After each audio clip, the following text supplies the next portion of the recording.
Harkafuun akkam jirtu kabajamtoota daawwattoota FIB irraa oduu isaa kanaaf qindeeffannee isin biraan geenya.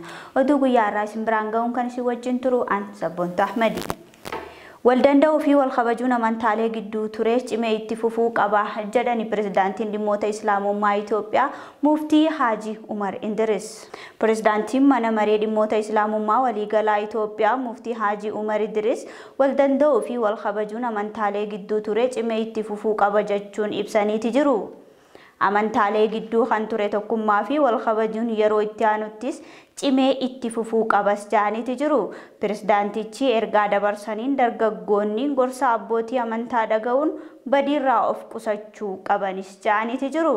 Dhaabbileen amantaa da'oo fiinxaaleeyyii ta'uu hin qaban jechuun mootummaan hojii olaantummaa seeraa kabachiisuu raawwachuu akka qabus ibsaniiti jiru. Bakka buutonni amantaa biroos abbootii amantaa isaaniitiin nageenyaa fi tokkummaa malee jibbinsa lallabuu akka hin qabnes himani. Mootummaanis qaamolee amantaa gidduutti walitti bu'insa uuman seeraan gaafachuu fi walitti bu'insi akka hin uumamneef dursee hojjechuu akka qabus himaniiti jiru. Yaa'ii dhaabbilee amantaa magaalaa Gondaritti haala waqtaawaa irratti gaggeeffamaa tures xumurameeti jira.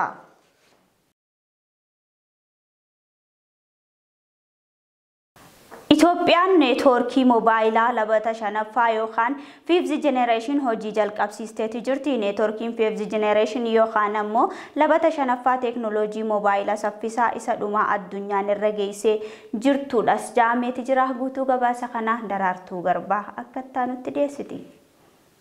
Neetwoorkiin moobaayilii 5G labata shanaffaa Itoophiyaan guyyaa kaleessaa hojii jalqabsiisteeti. Neetwoorkiin 5G labata shanaffaa teeknooloojii moobaayilii saffisaa isa dhumaa addunyaan keenya irra geessedha.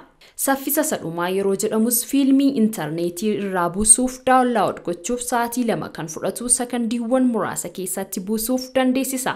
Teeknooloojiin kaleessa Itoophiyaatti hojii jalqabe kun beeksisaaf jechas magaalaawwan biyyattii filataman keessatti tajaajila kennuu jalqabeera. Tajaajila kana dursanii beeksisuufis Finfinnee keessaa paarkii Andannatii, daandii Chaarchaalii fi naannoo waajjira poostaatti 5G'n kan hojii eegaluu Itiyoo Teelekoomiitti itti gaafatamaan teeknooloojii kan ta'an Taarikuu Damsee dubbataniiru. Akka hoogganaan kun jedhanitti tajaajilli kun waggaa tokko booda hojii beeksisuurraa gara tajaajila guutuu kennuutti kan ce'u yoo ta'u, yeroo ammaa buufataaleen tajaajila kennan 6 yoo ta'an fedhii Finfinnee fi naannolee irra jiruun gara 150 guddachuu maluu jedhani. Naannoleen filataman kunneen kan namni baay'een keessa socho'uu fi fedhii daataa moobaayilii fayyadamuu qaban gatii ta'aniif tajaajilaaf filatamuu isaanii itti gaafatamaan kun hubachiisaniiru. Buufataaleen 6 amma hojii jalqabaniin namoonni 30,000 ta'an tajaajila kana argachuu danda'u. Itiyoo Telekoom maamiltootni isaa tajaajila isaanii mala dijitaalaan akka argatan gochuuf oomishtummaa guddisuuf neetwoorkii 4G kan jalqabaa bara 2015tti ture. Itti gaafatamaan teeknooloojii dhaabbata kanaa tajaajila teeknooloojii 5G argachuuf neetwoorkii teelekoomiiwwan diriirsaniin alatti teeknooloojiin neetwoorkichaa deeggaruu akka barbaachisu himanii kaffaltii tajaajila bu'uuraa godhatee akka qabaatus himaniiru. Obbo Taarikuun tajaajila kana yaaliidhaaf eegalsiisuuf ji'a tokko gadi akka fudhatee fi baasii 4G fi 4G Advancediif ba'ee tureen dachaa 3 caaluu akka ba'e himaniiru. Itoophiyaan biyya diinagdee dijitaalaa ijaaruuf fiigicha olaanaarra jirtudha kan jedhan itti gaafatamaan kun kaayyoo kana galmaan ga'uuf immoo 5G'n murteessaadha jechuun dubbatu.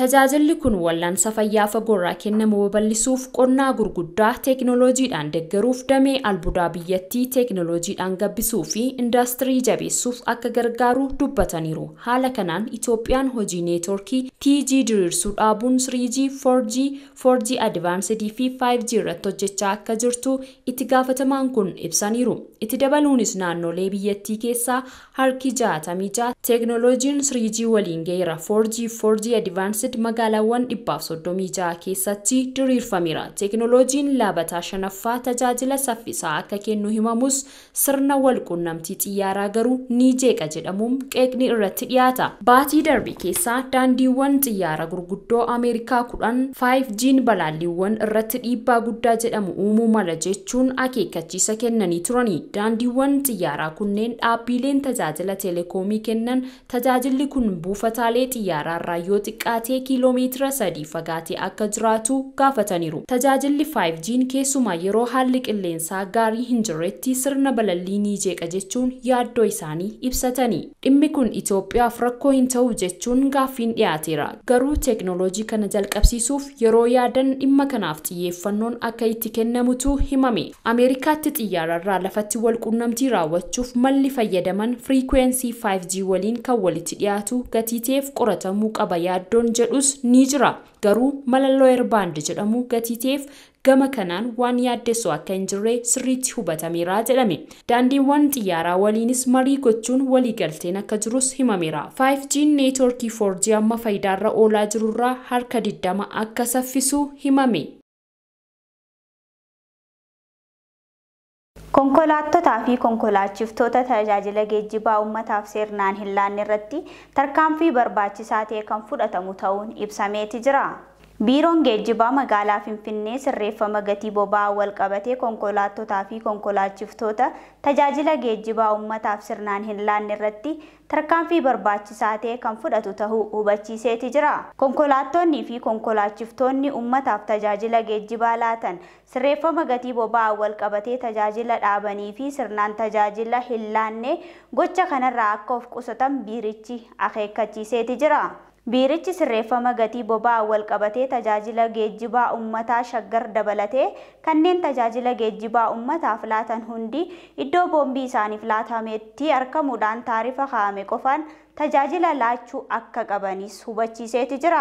Dhimmoonni qorannoon deebi'uun kan wal qabatan yoo jiraate biirichi hojmaata isaa sakatta'uudhaan adeemsa keessa deebii kan laatu ta'us himeeti jira. Konkolaattonni tajaajila geejjibaa uummataa shaggar waliin waliigalteen deeggarsa laatan akkaataa biiricha waliin waliigalteedhaan tajaajila barbaachisu kan hin laanne yoo ta'an waliigaltee ala kan taasisu ta'uunis eerameera.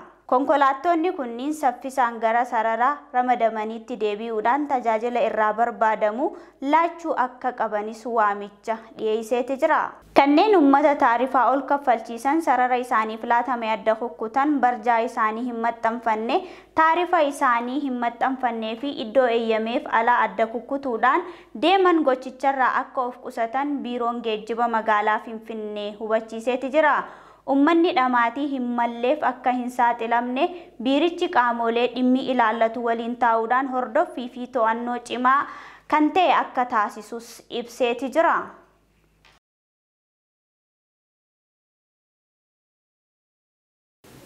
Itoophiyaa fi Afrikaan kibbaa damee saayinsii teeknooloojii fi inooveeshinii irratti waliin hojjechuuf walii galaniiti jiru.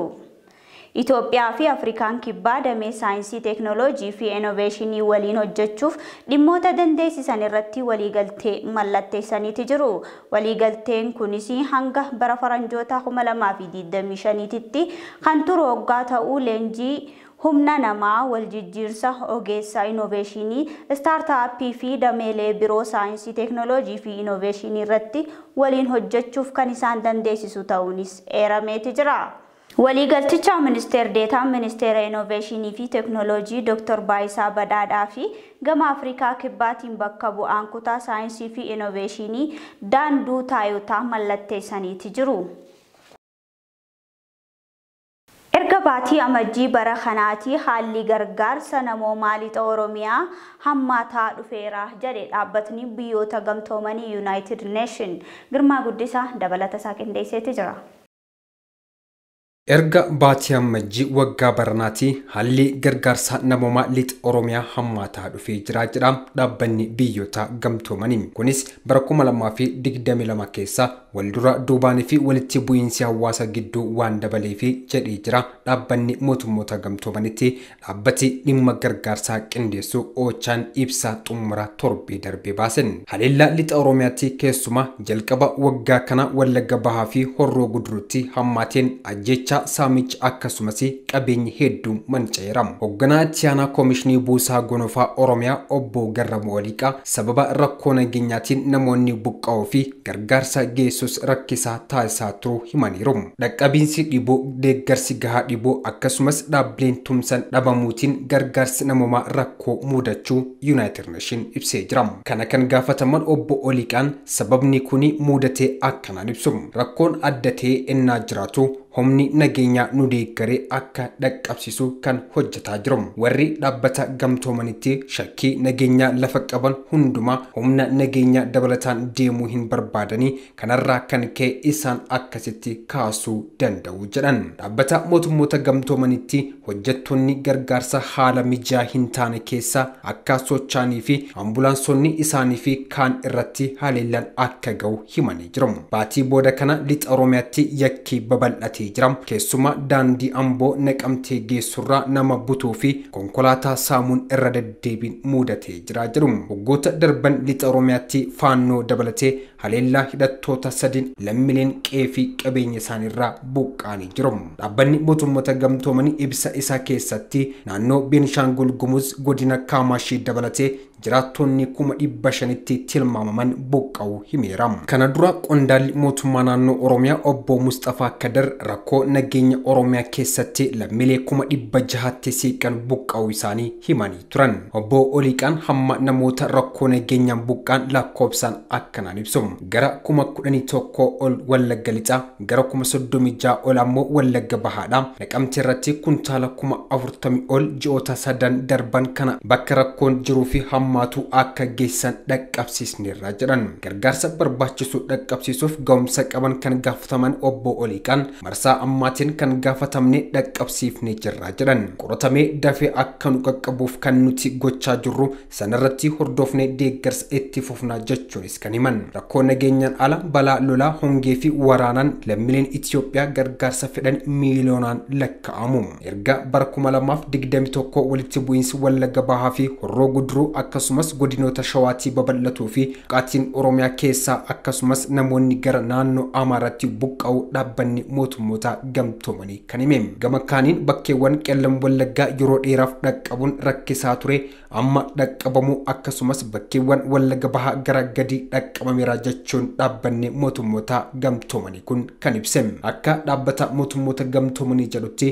hammi hanqina nyaataa daa'imman umrii 5 gadi dhibbeentaa 22 ol guddachuun akkasumas dubartoota ulfaa fi hoosisan ammoo dhibbeentaa 42tti guddachuu hime. Rakkoon nageenyaa dhaabbileen gargaarsaa kennan baadiyyaa dhiisuun daandii ijoo gubbaatti akka murtaan godhee jira. Kun ammoo amma uummata bira gahamutti danqee jira. Kanneen Horroo Guduruutti buqqaanii fi kumaan lakkaaman akkasumas kanneen Kaamaashirraa buqqaan akkasumas hanga yoonaa hin galmoofne deeggarsa malee hambiseera jedhe. Hokkoraa fi qabeenyi uummataa waan mancaa'ee fi tajaajilli barnoota fayyaa bishaan dhugaatii fi qulqullina rakkoon isa mudatus ibsee jira. Lixa Oromiyaatti buufataaleen fayyaa 426 saamichaa fi mancaatiin tajaajila kennaa akka hin jirre gabaafamee jira. Wallagga Bahaatti manneen barnootaa 144 cufaa waan ta'aniif barattoonni 62,000 ol barumsarraa hafanii jiru. Haaluma wal fakkaatuun Wallagga Lixaatti manneen barnootaa 184 cufaa waan ta'aniif barattoonni 86 barnootarraa danqamaniiru jedhe gabaasni kan BBC.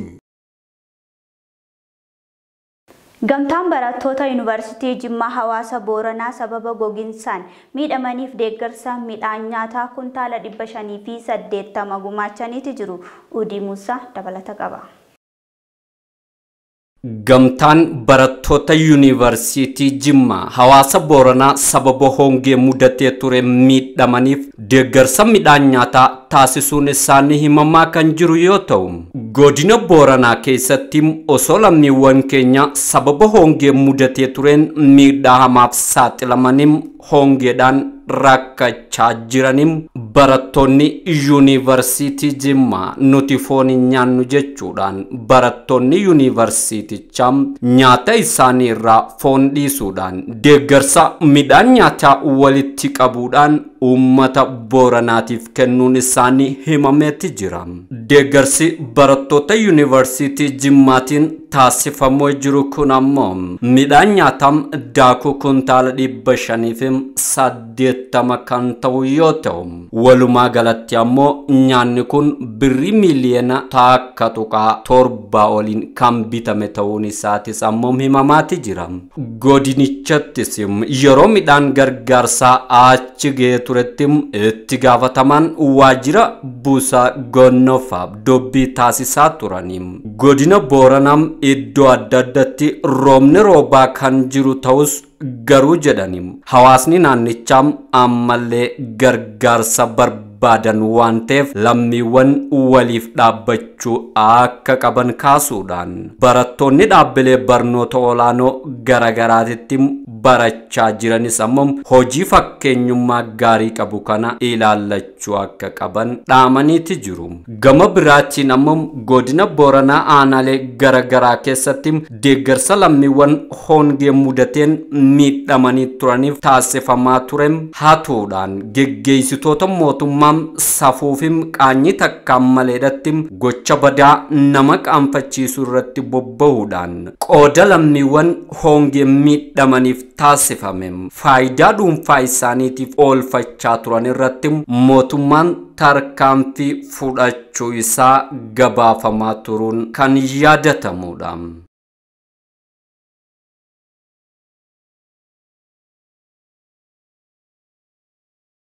Uummanni Oromoo tokkummaa afaaniin faarsuu qofa osoo hin taane hojiidhaan argisiisuu qaba jedhan Dr. Kabajaa Artist Alii Birraa. Itti dabaluudhaanis dhaloonni amma jiru hojiin koo dhalootaa dhalootatti akka darbuu fi itti fufsiisanii hojjechuu dirqama qabanis jedhaniiti jiru. Abboomaa Qaasoo dabalatasaa qindeesseera. Dr. Artist Alii Birraadhaam weellisaam qindeessaam walaleessaa fi sabboonaa Oromoodhaam aartii ogummaam aartii isaatti fayyadameem guddina afaaniim aadaa Oromoofiim akkasumas gama hawaasummaa fi dinagdeetiin shoora leencaa nama taphataniidhaam. Hojii aartiidhaam bara 1954 keessaam kan eegalan Dr. Kabajaam Artist Alii Birraadhaam afaan Somaaleedhaam afaan Afaariim afaan Harariifiim afaan Amaariffaa akkasumas afaan biyya Suudaaniitiin sirbuudhaan waliin jireenyaam uummatootaati fi gumaacha nama yaadatamaniidhaam. Miseensota baandiiwwan afran qalloom urjii bakkalchaam biifsuu ganamaafim kanneen biroom kanneen Alii Birraam waliin qabsaaniifim bu'uura aartii Oromoo kaayan akkasumas qabsoo aartii keessatti kanneen wareegamaniifim kabaja qaban kan itti agarsiisaniidhaam. Ammatti Dr. Artist Alii Birraadhaam dhaloonni ammaan kana jiru kanneen dandeettii cimaa qaban Oromiyaa bal'aa keessa waan jiraniifim hojiiwwan koon itti fufsiisuudhaa fi dhalootaaf akka dabarsan ni eeyyamaaf fuudhaniim irrattis hojjechuu qaban jiraniitu jiru.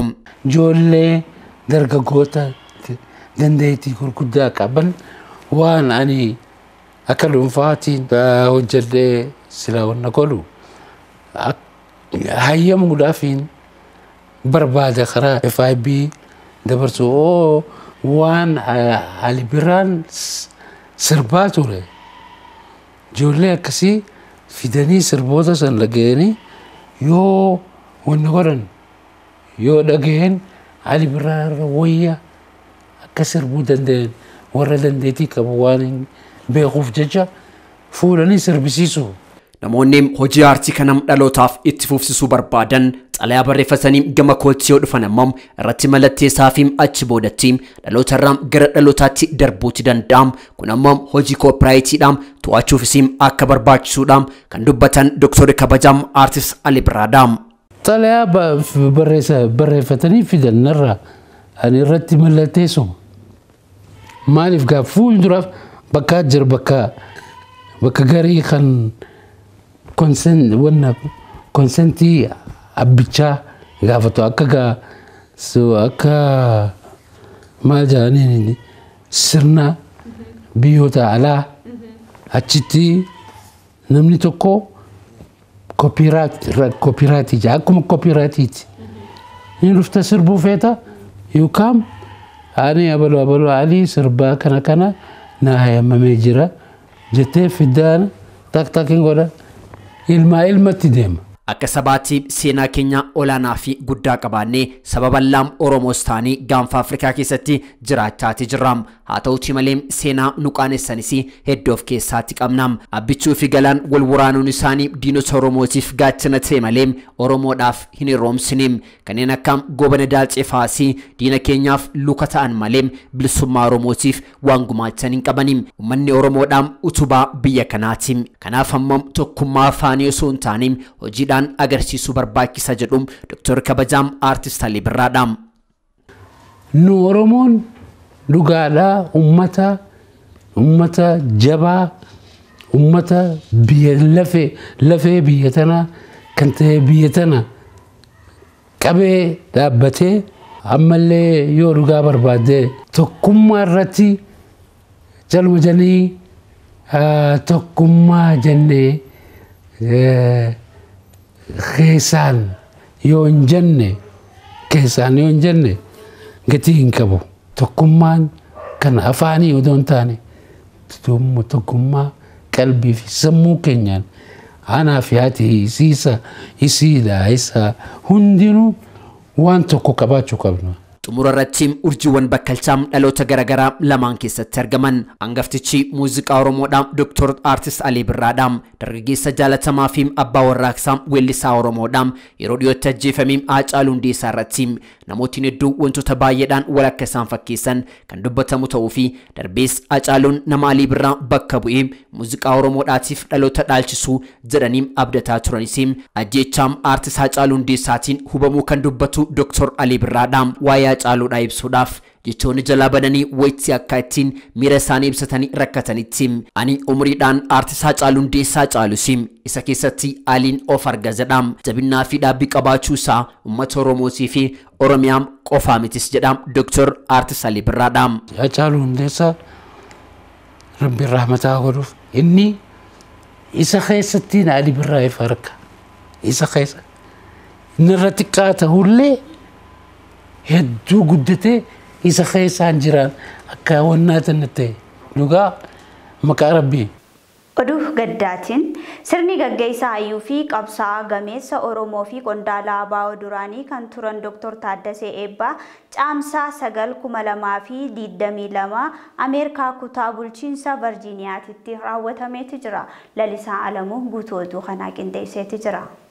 Baadiyyaan ijoodhaa eegalee haga Finfinneedhaa kaasee haga Sudaanitti, Sudaan irraa haga Ameerikaatti qabsoo keessa mataa isaa cuubbachuu irraa kaasee haga hooggansa dhaaba qabsootti dhaabbilee hawaasaa sagalee uummataa ta'an kanneen akka sagalee bilisummaa Oromoo fi haga dhaabbata Itiyoophiyaan Giinii Baankii jedhamu dhaabuutti Dr. Taaddaseen nama qabsoo Oromoo keessatti gahee leencaa baatan ta'uu seenaan jireenya isaanii ni addeessa. Bara 2018 yeroo Itiyoophiyaan jijjiirama keessummeessite keessatti hooggana ABO biyyatti deebi'an waliin Dr. Taaddasaa Fidoo Asmaraa dhaquun hooggana wajjin waggaa 27 booda Oromiyaa biyyaa ari'amanitti deebi'anii turuunis seenaas dhiyoo waggoota 4 duubaati. Sagantaa dhaabni isaanii qopheessee ture galmaan ga'uuf godinoota Qillemii fi dhiyaa Wallaggaa keessa naanna'uun uummata dubbisaa fi kaayyoo ABO ibsuu irratti bobba'aa turuun isaa immoo waan waggoota 2-3 darban keessa of duuba deebine yaadannuudha. Bara 2020 jalqaba irratti USA'tti wayita deebi'an miilli isaanii dhukkubuu jalqabnaan yeroo ilaalaman dhukkuba kaanserii sammuun qabamuun haga gaafa fooniif lubbuun isaanii caamsaa 1 bara 2020 gargar baatutti dhibee kanaan wallaansoo wal qabaatii turani. Boqochuu Dr. Taaddasaa Eebbaa hordofee dhaaba isaanii ABO dabalatee hooggantoonni siyaasaa Oromoo gurguddoo fi hayyoonni Oromoo ardiilee garaagaraa keessa jiraatan akkasumas immoo namoonni bebbeekamoo biyya alaa fi keessaa gadda itti dhaga'ame ibsataatii turani. Dhaaba isaan gahee leencaa keessatti ba'ataa turan adda bilisummaa Oromoo ibsa gaddaa fi seenaa Dr. Taaddasaa Eebbaa baasee irratti qooda Dr. Taaddaseen qabsoo bilisummaa Oromoo keessatti bal'ummaa irraa kaasee haga hooggansa olaanaatti hojjetaa ture yaadachiisaniiti jiru. Dhaabni isaanii caamsaa 5 bara 2022 wayita gadda itti dhaga'amu ibsu uummata Oromoodhaaf jajjabina hawaa lubbuu jaala keenyaa Dr. Taaddasaa Eebbaaf jannata hawwina jechuun ibsa isaa keessatti eereetii jira. dhaaba isaanii keessatti maqaa fidoo jedhamuun kan beekaman Dr. Taaddasee Eebbaa maqaa dhaloota isaanii kaa'atiif abbaan isaanii moggaasaniif Taaddaseeti ture. Adeemsaa fi tarsiimoo qabsoo keessatti maqaa jaallummaa fidoo jedhamu ABO irraa gonfatanii jiru. Dr. Taaddasee Eebbaa qabsoo siyaasaan alatti gama og-barruutiin dhaloota seenaa isaa barsiisuu fi kaka'umsa uumuuf kitaaba Oromoon eenyu akka ta'e, maddi dhaloota isaa, aadaa fi amantiin isaa maal akka ta'e, Oromiyaan qabeenya akkamii akka qabuu fi seenaa koloneeffatamuu Oromiyaa bifa salphaa ta'een barsiisuu fi Oromoo dammaqsuu barreessuun of dhoksuun Gadaa Meelbaatiin jechuun kitaaba Oromiyaa A Brief Introduction to the Story of the Oromo People jedhu barreessuun maxxansiisee seenaa fi eenyummaa Oromoo barsiisaa ture jira. Gama biraatiin ammoo bara 1980 Sudaanota waliin hariiroo gaarii uumeen sagalee bilisummaa Oromoo dhaabuun tamsaasni sagalee bilisummaa Oromoo danqaa malee akka uummata qaqqabuuf gahee isaa baateeti jira. Dr. Fidoo Eebbaa kaleessa caamsaa 9 bara 2022 iddoo jaallan firoottan qabsoo bilisummaa Oromoo kan inni waliin ture hiriyootaa fi firoottan isaa argamanitti haala nama gammachiisuu fi nama boonsu daran faallaa kate ammoo kan nama suukanneessu dachaa lagaa gaaddisa jiruu isaa taatee fi turte Ameerikaa kutaa bulchiinsa Virgiiniyaatti geggeeffamee jira. Uummata Oromootiif jajjabina hawwina lubbuu Dr. Taaddasaa Eebbaa ammoo Rabbi jannata haa qananiisu jenna. Oduu keenyatti aanutti hoggaa ceenu gabaasni miidiyaalee biyyoota Afrikaa lama Maalii fi Itoophiyaa sarbama walabummaa miidiyaalee fi rakkoolee nageenyaaf sababa ta'aa jira jedheeti jira. Barruun The Guardian boruu mashii dabalata isaa qindeesseera. Barruun The Guardian Yuunivarsiitii Oslootti barsiistuu fi qorattuu barnoota gaazexeessummaatii fi qorannoo miidiyaalee Kiristiin Iskaaree Orgereetii fi Baruusi Maatis Vaayiroo qorataa dhimma Global Miidiyaa obeeffachuun gabaasaalee miidiyaa biyyoota Afrikaa lamaan Maalii fi Itoophiyaa keessatti rakkoo nagayaatii fi walabummaa pireesii irratti jabeessaa jiru jedheeti jira. Amma biyyoonni Afrikaa lamaan Maalii fi Itoophiyaa keessatti walabummaan miidiyaa irratti dhiibbaan jabaan geggeeffamaa jira jedheeti jira. Kanaafillee ammoo odeeffannoon sobaatii fi haqummaan isaanii rakkisoo ta'e miidiyaalee hawaasaa irratti akka malee qoodamaa jiru jedheeti jira. Akkuma idil addunyaattu gaafa dhiibbaan miidiyaalee irratti godhamuu fi mirgi gaazexeessitootaa dhiibbamu kun waan eeggatuudha ka jedhe barruun The Guardian ammaan tana biyyoota Afrikaa lamaan Maalii fi Itoophiyaa keessatti rakkoon jadduun tun hammaattee jirti jedheeti jira. Maaliin eega tasgabbiin siyaasaa dhabamuuni waldiddaan yaada bulchitoota koloneeffattoota Faransaay duraaniitii fi humnootii juntaa kolonel Asmii Goyitaa jidduutti dhalateen asii raafama siyaasaa cimaa jalatti kuftee jirti ka jedhe barruun kun. Eegasiin as ammoo bulchiinsi kolonel Asmii Goyitaa walabummaa miidiyaalee biyyattii irratti amala bineensummaa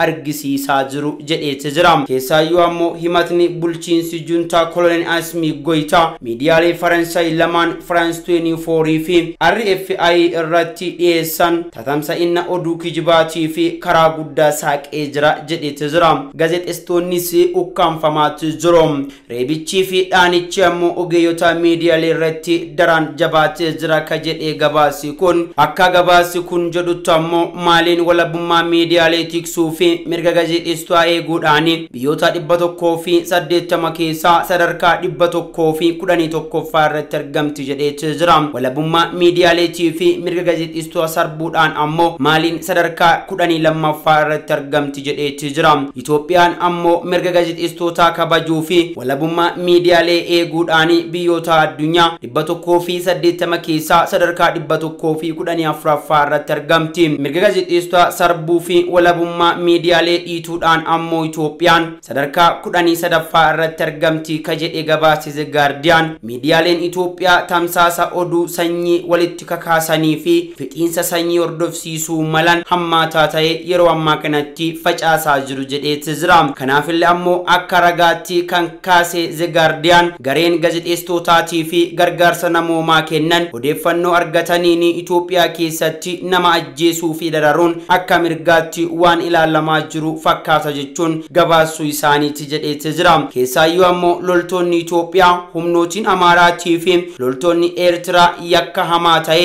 Itoophiyaa keessatti dalagaa turanis jiru ammas sanuma jedheetti jira. United Nationitti ammoo komishineerri mirga dhala namoomaa Michel Bachelet ammoo badiin seerota addunyaa tarkaanfatan humnooti waraanaa Tigraayitii fi mootummaa Itoophiyaa akkanumallee ammoo loltoota Eertiraatiin dalagamuu hin oolan jechuu isii kan ragaa ta'u jedheetti jira. Keessaayyuu ammoo pilaatfoormiiwwan akka feesbuukii irratti ergaawwan darbaa jiranii namooma ka hin qabnee fi yakkoota hamoo Itoophiyaa keessatti hordofsiisuu ka danda'an jechuun The Guardian barruu dheertuu qabatee baheen dubbisiiseeti jira. Oduu keenya xumuraatii fi gama ispoortiin harkannetti hoggaa ceenu atileetii Tsahaay Gammachuu fiigicha walakkaa maaraatoonii Liibziyaanitti injifatteeti jirti. Atileet Tsahaay Gammachuu fiigicha walakkaa maaraatoonii Liibziyaanitti yeroo lammaffaadhaaf injifatteeti jirti. Atileet Tsahaay Gammachuu fageenyicha sa'aatii takkaa fi daqiiqaa 6 fi sekondii 44 xumuruudhaan sadarkaa takkaffaan goolabuun ishee ibsameeti jira. Atileet Gooyitatam Gabrasillaasee ammoo sa'aatii takkaa fi daqiiqaa 6 fi sekondii 45 xumuruun sadaffaa ba'uu ragaan Federeeshinii Atileetiksii Itoophiyaatirraa argame ni mul'isa. Kabajamtoota daawwattoota FIB raawuun zaakanaaf qindeeffannee kan agammaa turanidha. Oduu wajjin Sabboonta Ahmediin ture. Sagantaaleen FIB hafee isin bohaarsuuf gama kootiin horaa bula.